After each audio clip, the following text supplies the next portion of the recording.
behind it. There's some of those great views from Starlink, giving us views of Starship's onboard videos. And so we're hoping that the Starlink on board will let us, just like we're seeing these videos now, see through that plasma field by maintaining a continuous communication lock with the satellites on orbit through the wake that Starship leaves behind. Now, this is only the second time that we're testing Starlink during re-entry. So even though we do have these great visuals now, don't be surprised if we manage to get some signal hiccups through. We're still learning about what that wake will actually look like in practice and whether we're able to get that live continuous high-speed data during re-entry.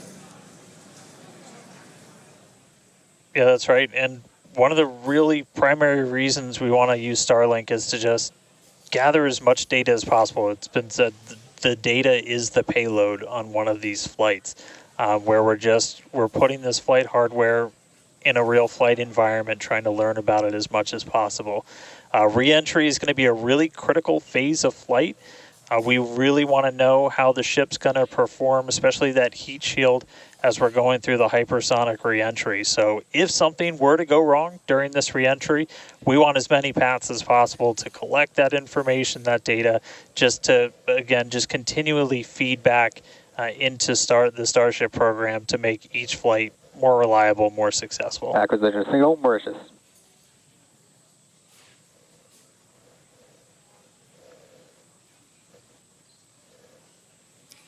Now, if Starship manages to make it all the way through re-entry, we'll collect valuable data on Starship flying through the Earth's atmosphere at hypersonic speeds, meaning more than 5, or at this point, will be more than 5 times the speed of sound. Now we're watching these live views, HD views by the looks of it, thanks to Starlink. You can see that the flaps there on the ship might be actuating.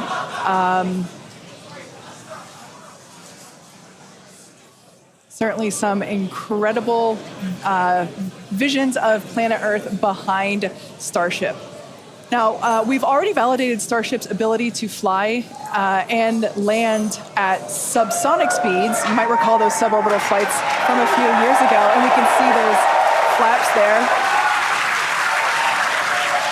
So getting data on aspects like heating and control while traveling way faster than we did before is going to be critical to eventually bringing Starships back from space for rapid reuse. So I mentioned those flaps. That's one of the things that enables Starship to help control itself and survive the heat of reentry, which, like we said before, we're expecting that reentry to occur around T plus 49 minutes. So we're getting pretty close here. And what you're seeing here, it looks like the vehicle is sort of moving back and forth. Part of what you're also seeing is one of the cameras, this onboard view that we have, is on the end of a flap. Starship has front flaps and rear flaps in the vehicle. So we've got 4 of those. And oh man, we can see the heating on those flaps as we're starting to re-enter the Earth's atmosphere. This is where the Earth's atmosphere is doing the work to slow us down. Now, like we said, this plasma field wow, what a view. We hope to maintain these views throughout. Starship is so big that we're hoping that the plasma field doesn't entirely blanket the entire vehicle.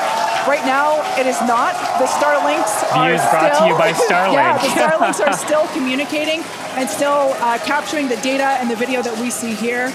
I mean, Shiva, this is just absolutely incredible views. We've never seen anything like this before. This is the biggest flying object ever in space. Absolutely, Kate. And it's important to note, with the ascent burn that we did was to get us to orbital velocities, even though we were on a nearly orbital trajectory. So the heating and the loads that Starship is going through right now are what it would be getting if it were recovering from an orbital mission.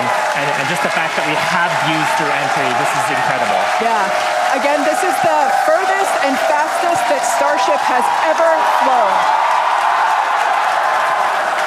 And you can definitely tell by the crowd here in Hawthorne. The heat shield tiles doing their work. We talked about it earlier. Up to 2,600 degrees Fahrenheit that those heat shield tiles are dissipating as we are re-entering. Yeah, now this was one of the critical or rather the key mission objectives that we were hoping to hit today. We have never, like I said before, this is the fastest and furthest that Starship has ever flown. So this is the first time that we're getting to collect this re-entry data and understand how these 18,000 hexagonal heat shield tiles are working together to protect the belly of Starship as it re-enters the Earth's atmosphere. Once again, the atmosphere is doing us a big favor here by 80 kilometers altitude.